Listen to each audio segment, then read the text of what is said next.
Ya estamos grabando. Ya, chiquillos. Entonces, pregunta 1, tenemos un problema de continuidad. En la pregunta 2 nos están diciendo que debemos probar que dos curvas se intersectan dos veces en todo el plano, o sea, en todo R2. Después nos están pidiendo resolver esta ecuación y finalmente un problema un poco de geometría. ¿Ya? Entonces, para el problema 1, nos están diciendo determine los valores de las constantes m y n, de modo que la siguiente función sea continua en R. ¿Ya? Y la función es algo que a la izquierda del cero hace alguna cosa que no sé qué hace. En x igual 0 vale esto. Que esto es como en x igual 0, entonces sería evaluar el x igual 0. Entonces sería 5 básicamente. Entonces eso vale 5. Y a la derecha del 0 la función es otra cosa. ¿Ya?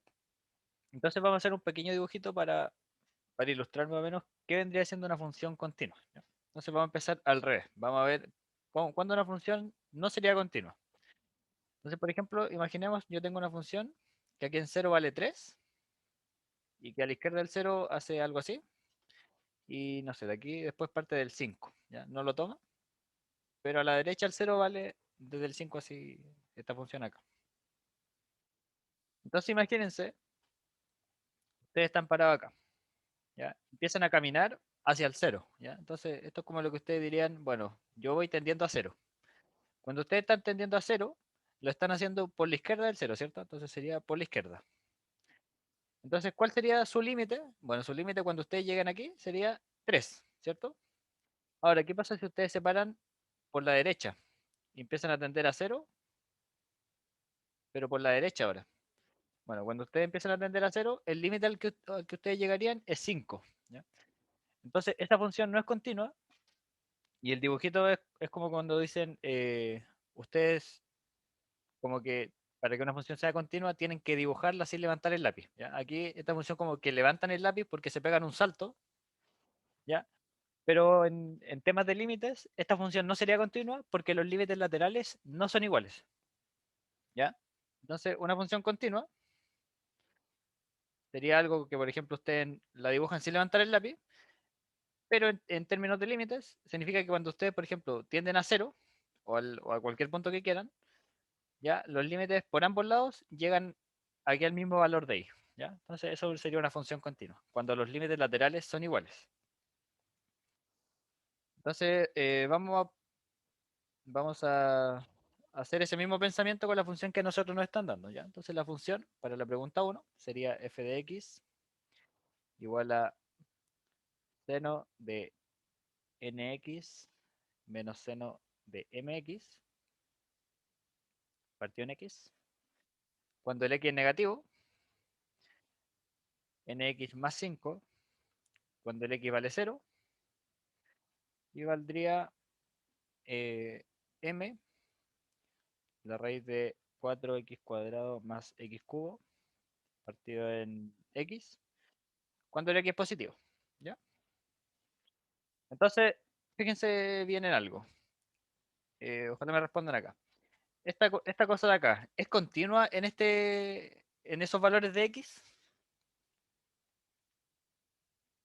¿Es continua esa función para estos valores de x?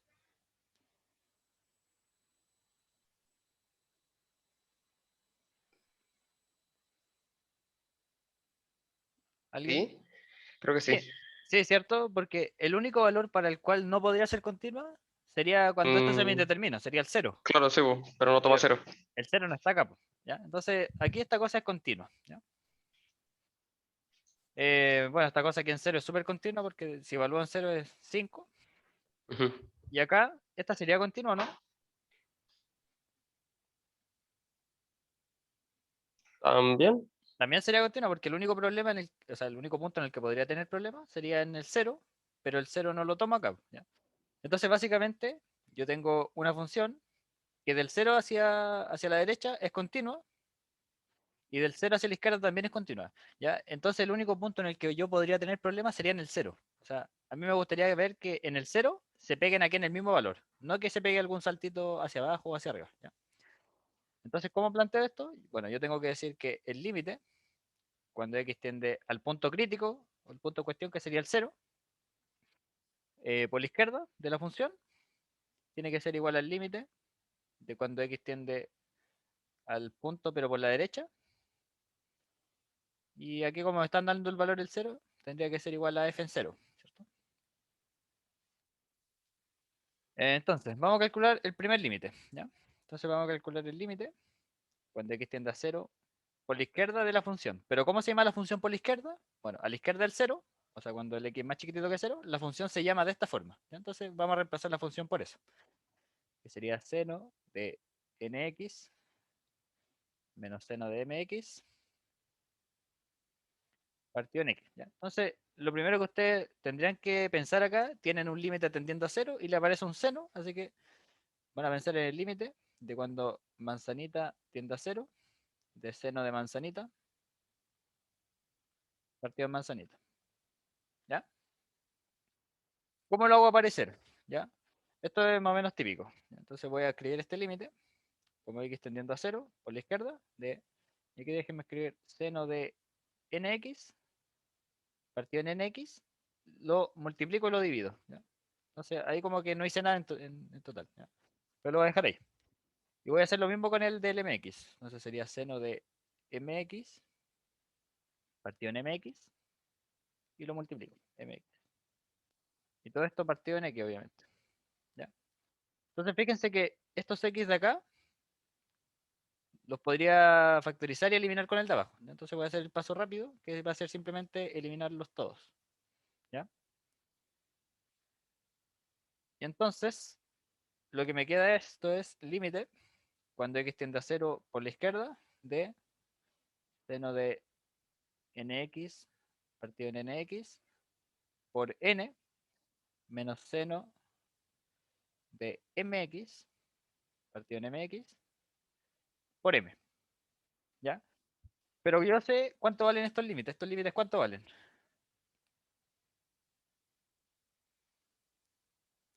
Ese límite vale 1, ¿cierto?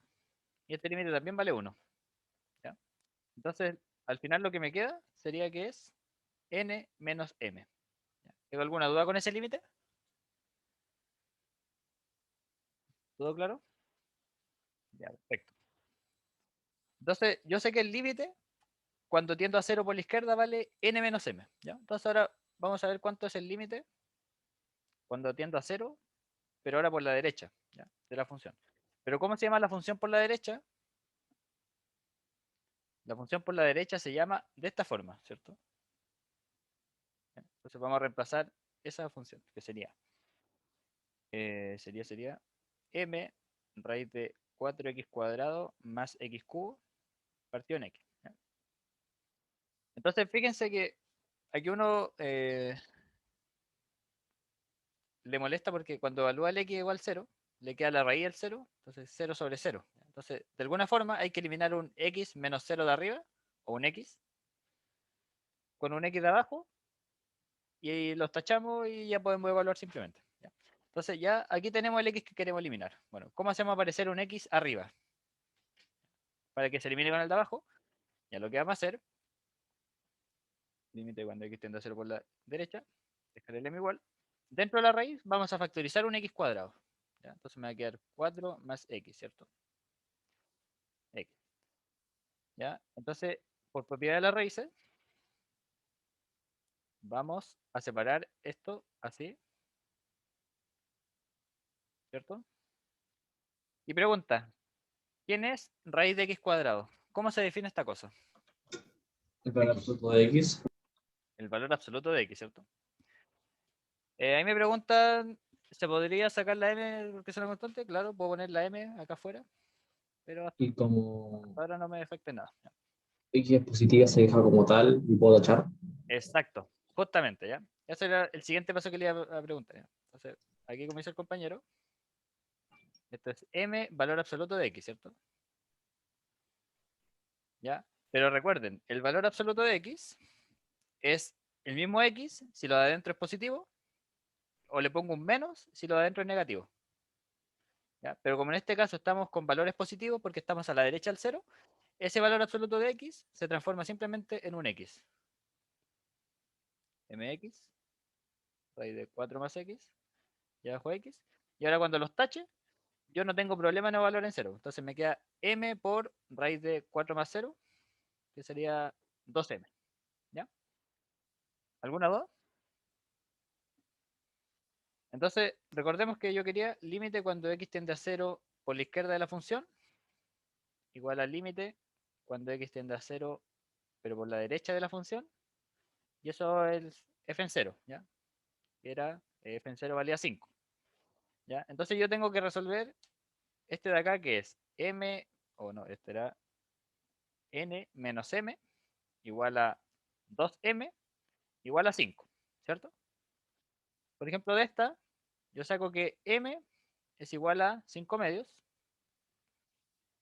y de esta, yo sé que n menos m es igual a 2m. Entonces, n es igual a 3m. Ah, pero m vale 5 medios, entonces el n vale 3 por 5 medios, igual a 15 medios. ¿Ya? Entonces, con esos valores, la función es continua. ¿Ya? Con cualquier otro, haciendo el dibujito, con estos valores, la función se pega aquí en el 5, hace, no sé, me da lo mismo lo que haga hacia allá, me da lo mismo lo que haga hacia acá. Lo importante es que en el 5 se pega bien. ¿Ya? Para cualquier otro valor de n y de m, la función probablemente se pegue un salto, por ejemplo, acá, o por ejemplo acá. Perdón, acá. ¿Ya? Lo importante es que para esos valores de m, la función en el 5 se pega bien. ¿Ya? ¿Quedó alguna duda? ¿Todo claro?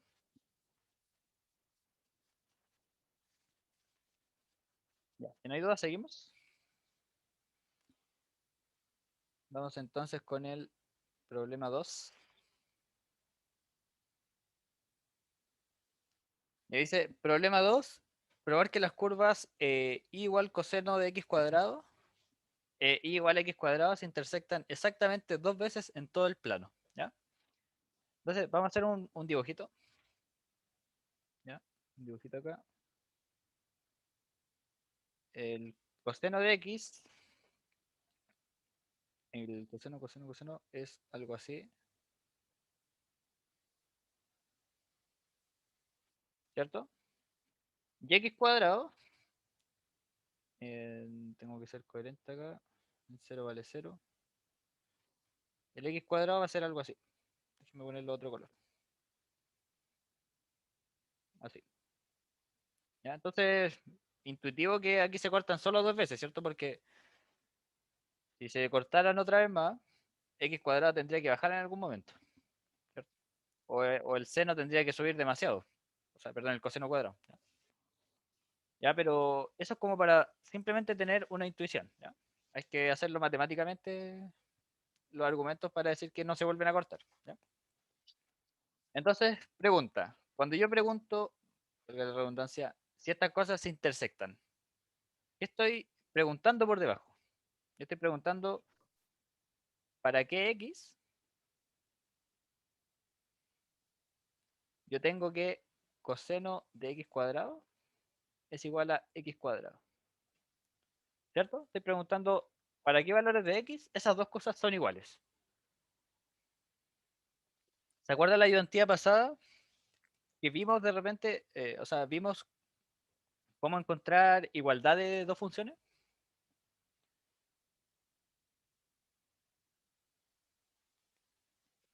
Hacíamos como un método en el que podíamos transformar esta igualdad en una función. ¿Ya? Decíamos que había una f grande que le íbamos a considerar como x cuadrado menos coseno de x cuadrado. Y ahora nos interesa ver para qué x esta cosa Oye, valía 0. pregunta, paréntesis, Ujú. hablando de la ayudante pasada, ¿tú sigues subiendo los videos Sí, al sí, canal de YouTube? de No, hecho es lo subí. que, Lo subí. eh, ya, si es que la pasada no lo encontré por eso. Sí, Ya, se me va de repente, así que disculpe por eso. ya. Ah, de hecho aquí está. Ya, Ya que, eso, ya. gracias. Entonces de pasar a una igualdad de dos funciones, lo que hacemos es decir, bueno, vamos a considerar un f grande, que va a ser la resta de las dos funciones, y vamos a preguntarnos cuándo esta cosa, o cuándo la función, vale 0. ¿Ya? Porque recuerden que si esto vale 0, recuperamos lo que está arriba. Pasamos este hacia el otro lado y tenemos la igualdad. ¿Ya? Entonces nosotros lo que hacemos es, bueno, definir esa función f grande, ¿ya? Entonces vamos a hacer, vamos a utilizar las Decir cosas que... x cuadrado menos coseno de x cuadrado es lo mismo que decir coseno de x cuadrado menos x cuadrado, Exactamente lo ¿correcto? mismo. Exactamente lo mismo. Ya. Justamente eso, ¿ya? Entonces, lo que vamos a hacer es vamos a utilizar cosas que ustedes aprendieron en las ayudantías anteriores, como para hacer un poco de análisis, ¿ya? Entonces vamos a preguntar, bueno, esta función, ¿qué paridad tiene? ¿F es par o impar? ¿Ya? ¿Recuerdan cómo chequear esto? Si una función era par o impar. Si cuando ponía un valor negativo me da la misma Exacto. opción. Vamos a poner un valor menos x, y aquí vamos a ver si esto nos da f de x, si ignora el menos o si lo saca. ¿Ya? Entonces, si pasa esto, entonces la función es par, y si pasa esto, la función es impar. ¿Ya? Ahí vamos a entender después para qué nos va a ayudar eso. ¿Ya? Entonces, veamos quién es f de menos x. Bueno, f de menos x sería meter menos x donde hay una x. Pero noten que como esto está al cuadrado, el menos me da lo mismo. Así que esto queda x cuadrado menos coseno de x cuadrado. Y esto es f de x. Entonces estamos en este caso, ¿cierto? Estamos entonces la función es par. ¿Ya? ¿Y cuál es la gracia de que una función sea par? Bueno, ustedes piensen, función par, el ejemplo típico es la igual a x cuadrado. ¿Ya? Esta función es simétrica con respecto al eje y. ¿Ya? ¿Cuál es la gracia entonces? La gracia es que todo lo que pase del 0 hacia la derecha es lo mismo que va a pasar del 0 hacia la izquierda. ¿Ya? Entonces, si nosotros demostramos, por ejemplo, que estas dos funciones, ¿ya? Que esta función de acá y esta de acá, en 0 infinito, se cortan solo una vez, quiere decir que en 0 infinito, en menos infinito 0, también se van a cortar solo una vez. ¿Ya? Entonces, eso va a ser como el análisis que nosotros vamos a hacer. ¿Se entiende? ¿Ya? ¿Por qué podemos hacer esto? Bueno, porque la función es par. Entonces, todo lo que pase del 0 hacia la derecha es lo mismo que pase del 0 hacia la izquierda. ¿Ya? Entonces, quiero que veamos algo primero. ¿Ya? Esta función eh, tiene raíces en 0,1. ¿Ya? Esta función, recuerden que esta nueva función, a nosotros nos interesa ver en qué momento pasa por 0. ¿Ya? Entonces, ¿qué hacíamos nosotros? Bueno, por ejemplo, digamos f de 0. ¿Ya? ¿Quién es f de 0? Sería 0 al cuadrado menos coseno de 0 al cuadrado, ¿cierto? Entonces sería 0 y menos coseno de 0 es 1, entonces sería menos 1, y esto me da un valor negativo. Y f de 1 sería 1 al cuadrado menos coseno de 1 al cuadrado. ¿Ya? Coseno de 1 al cuadrado es algo muy chiquitito con respecto al 1. Entonces esto es, no sé cuánto me da, pero sé que da positivo. Entonces, ¿qué decía el teorema del valor intermedio? Decía ya, yo tengo la f en 0 me da un valor negativo. ¿Ya? Me da un valor negativo. Y en 1 me da un valor positivo. ¿Cierto? Déjame llamar ese dibujo. Aquí está el 1. Si yo tengo que ir de aquí hasta acá, y yo sé, esta función es continua, esta función es continua, ¿no?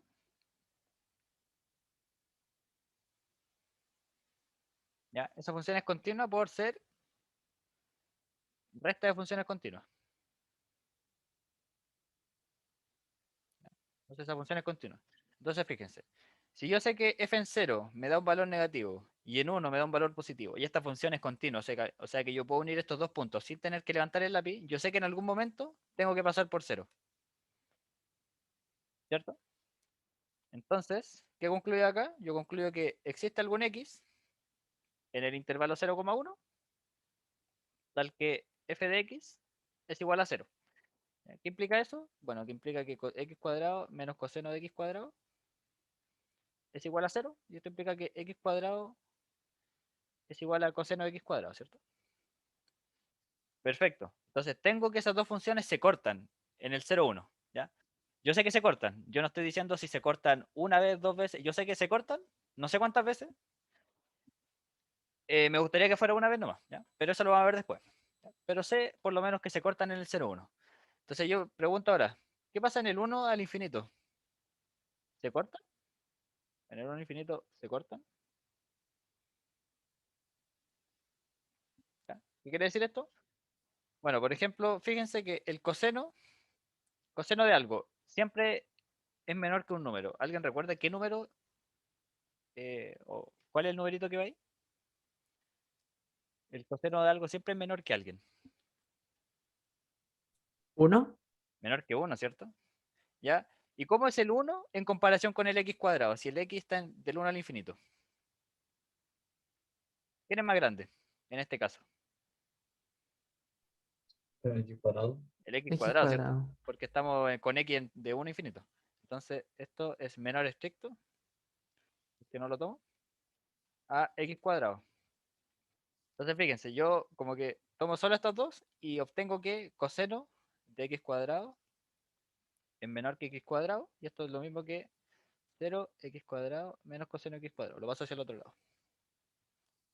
¿Y qué es esto? Bueno, esto es f de x. Entonces, obtengo qué cosa? Obtengo que f de x es siempre positivo si el x está entre 1 y infinito. Perdón. ¿Ya? ¿Alguien me puede traducir esto? ¿Qué significa en términos de raíces? ¿Esta cosa tiene alguna raíz de 1 a infinito? ¿Cuarta el eje X esa función o no?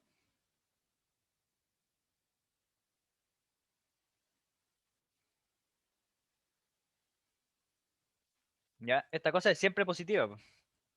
¿Ya? Y recuerden que una raíz es cuando la función es cero.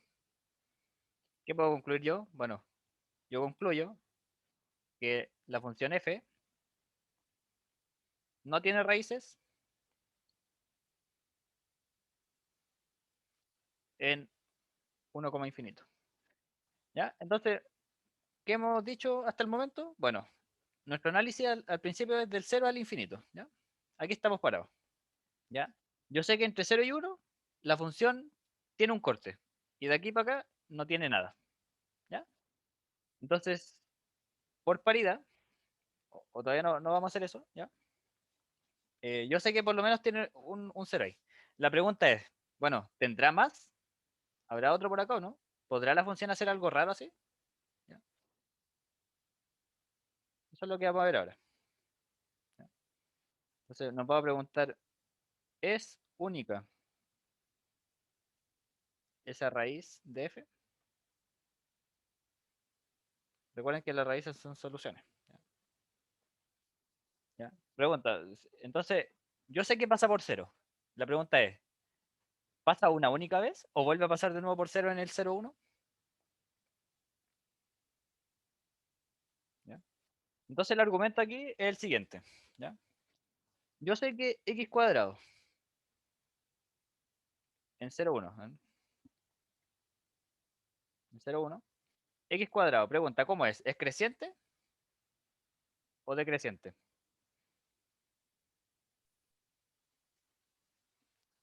¿Cómo es esa función en el 0,1?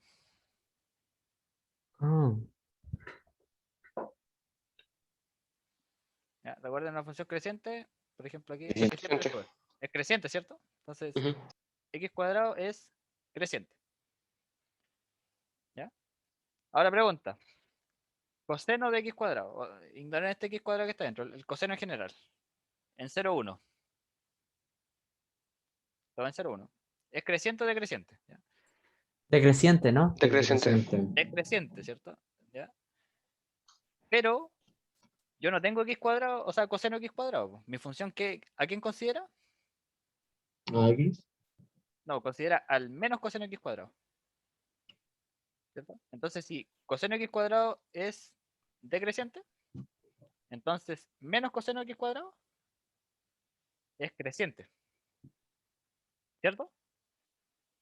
Entonces, ¿qué puedo concluir al final? De que la f es x cuadrado menos coseno de x cuadrado. Y esta es creciente. Y esto también es creciente. O sea, todo esto en general es creciente. ¿Qué puedo concluir yo entonces de la función f? ¿Que es creciente o que es decreciente?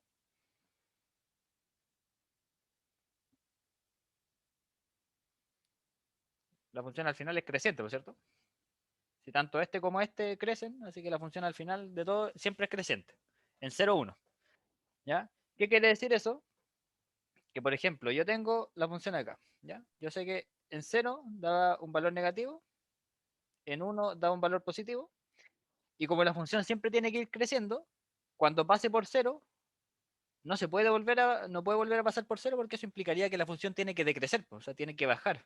¿Ya? Eso no puede pasar porque la función es creciente. Así que, ¿qué puedo concluir yo? Que la función pasa una única vez por 0. La función solo corta una única vez el eje X. ¿Ya? Entonces, ¿qué concluyo? Por lo tanto, f de x tiene un único 0 en 0 infinito, ¿cierto? ¿Ya? Porque recuerden que para acá no vuelve a bajar. O sea, acá no hay ceros y el único 0 está en 0, 1. Entonces, si yo sé que en todo este intervalo, todo eso, hay un puro 0 y la función es par,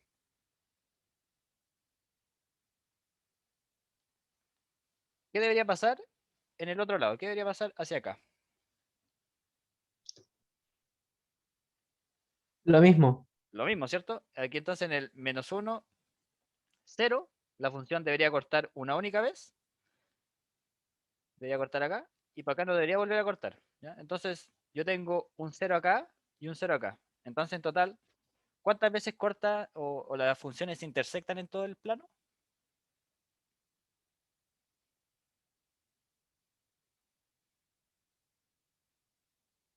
Las funciones se intersectan o se cortan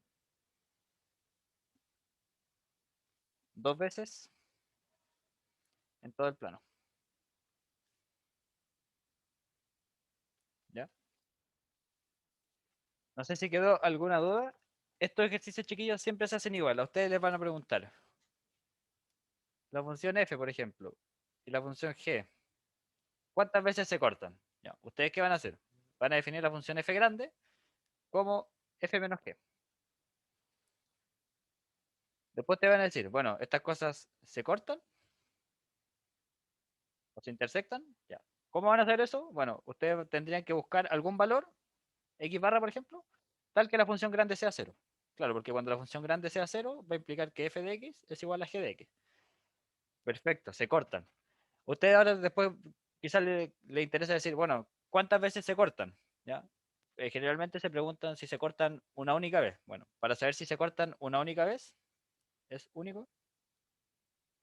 ¿Ya? Ustedes tienen que ver que la función es creciente o decreciente, que la f grande es creciente o decreciente. ¿Ya? Cualquiera de los dos me sirve. ¿Ya? Porque ¿qué pasa si la función crece o decrece? Bueno, significa que puede pasar por 0 muchas veces, puede ser algo así. ¿Ya? Eso es básicamente la lógica de estos ejercicios. ¿Ya? No sé si queda alguna duda.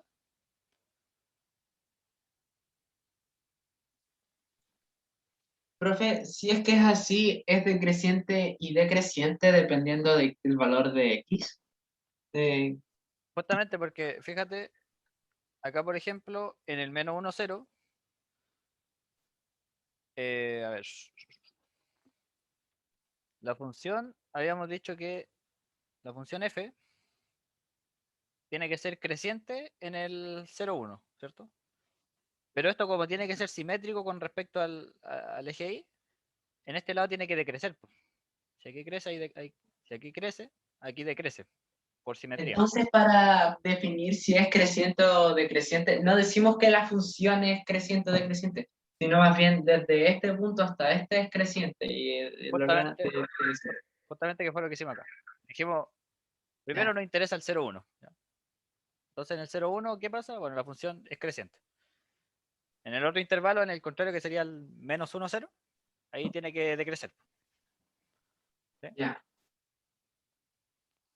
Ya, perfecto. Entonces, ¿no hay más dudas? ¿Quedó claro? Sí. Ya vamos con el problema 3 entonces.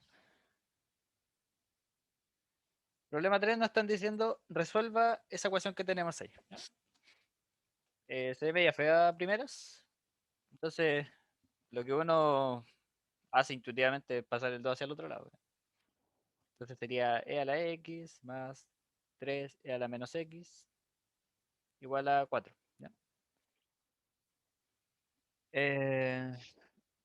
Este es como un toque que yo tengo, pero me molesta que tener exponentes negativos. Así que lo que yo hago es multiplicar para eliminar ese exponente de acá. ¿Ya? Entonces aquí me queda e a la 2x más 3, porque este se me iría con ese, igual a 4 a la x. O sea, 4e a la x. Y aquí lo que se hace es el cambio variable que igual veníamos haciendo hace varias clases, que era u igual a e a la x. ¿Ya? Entonces fíjense que e a la 2x sería u cuadrado, ¿cierto? Más 3 igual a 4u. Paso restando y esta es una cuadrática que usted ya debería saber resolver hace rato, ¿no?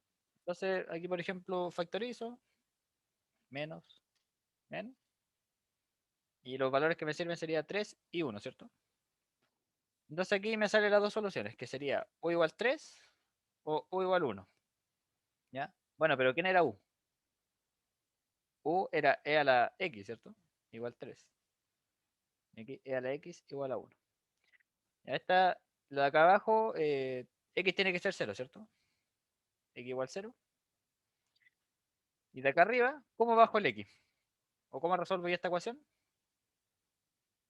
Tendría que aplicar una función. ¿Qué función tendría que ser esa? Un logaritmo natural.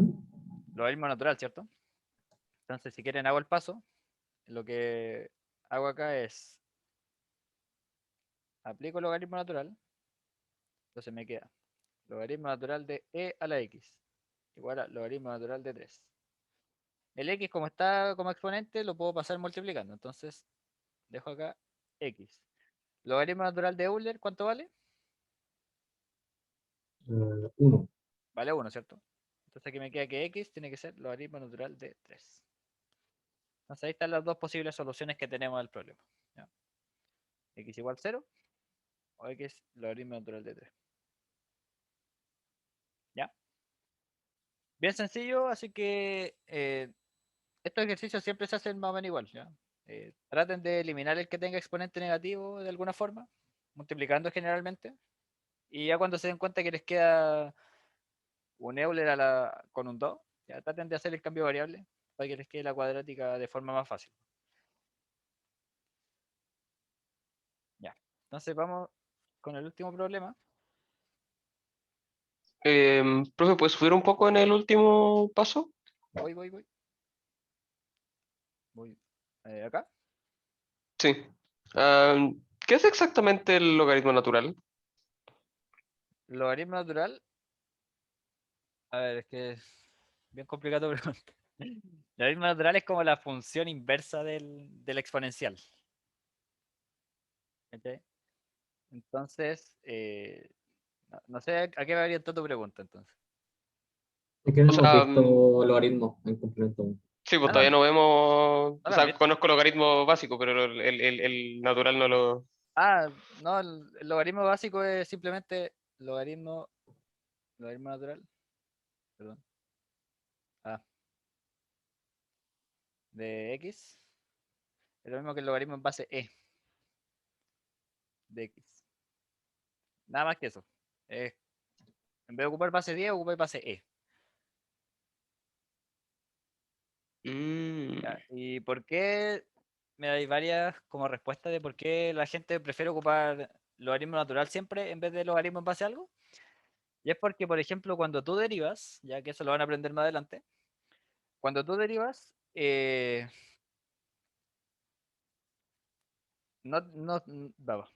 cuando tú derivas el logaritmo natural sería uno partido en lo que está dentro, ¿ya?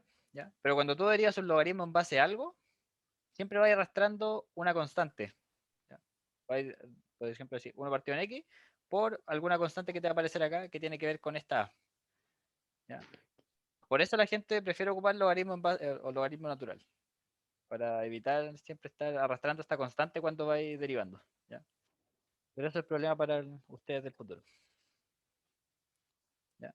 Simplemente, logaritmo natural es el logaritmo en base E. Aquí perfectamente, no sé, pues tú podrías haber dicho que esto de acá te gustaría trabajarlo como logaritmo en base 3. Entonces tú decís, bueno, logaritmo en base 3 de e a la x es igual a logaritmo en base 3 de 3. Esto vale 1. Entonces bajáis el x, logaritmo de, perdón, logaritmo en base 3 de e igual a 1. Pasáis al otro lado, entonces x tendría que ser 1 partido del logaritmo en base 3 de e. Pero es medio feo ese logaritmo, así que hacía un cambio de base, que era 1 partido en eh, logaritmo en base e de e. No me acuerdo esa propiedad muy bien. Pero al final debería llegar a lo mismo. ¿Sí? Bueno, esa propiedad de los logaritmos. Que lo escribí en una base cualquiera.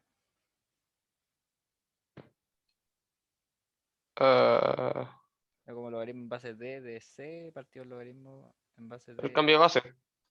Sí. Mm, ya, Sí, pero, no me acuerdo el fundamento de esa. ya, pero básicamente debería ser lo mismo, ¿ya? Pero por sanidad uno ocupa logaritmo natural siempre, Mm. ¿ya? Y es porque aquí te elimináis este Euler al tiro. ¿Ya? No sé si me dudas. ¿No? ¿Todo? No. Ya, vamos con el problema 4. Dice, cuando dos burbujas se unen entre sí en el aire, su superficie común es parte de una esfera cuyo centro D está en la línea que pasa por los centros de la burbuja. Básicamente, tengo el centro de una esfera más grande acá, y ese centro pasa por la línea que une los centros de la burbuja. ¿Ya? Como muestra en la figura. Entonces aquí ustedes afirman el del dibujito, y dice, también los ángulos ACB, ya, por si no se acuerdan, se miden, el ángulo es el que queda acá al medio, entonces sería ACB, sería el de acá, vale 60. Y el ángulo ACD también vale 60, entonces ACD, sería este de acá 60. Y tengo estas relaciones de lado, ¿ya? Entonces sería, este vale A, ese vale B. No se preocupen si rayo mucho porque voy a hacer un dibujito mejor. Entonces me están diciendo, demuestre que el radio, que este de acá, tiene esta relación de acá. ¿Ya? Entonces, simplificando un poquitito, tengo el triángulo, que sería, aquí tiene el B, aquí está C, aquí está A, y acá está D, ¿cierto? ¿Ya? Habíamos dicho que este ángulo vale 60, este también vale 60, este lado vale B, este vale A y este vale R. ¿Ya? Entonces tenemos que de alguna forma encontrar alguna relación entre el R y estas cosas de acá que vendrían siendo los radios de las burbujitas más chiquititas.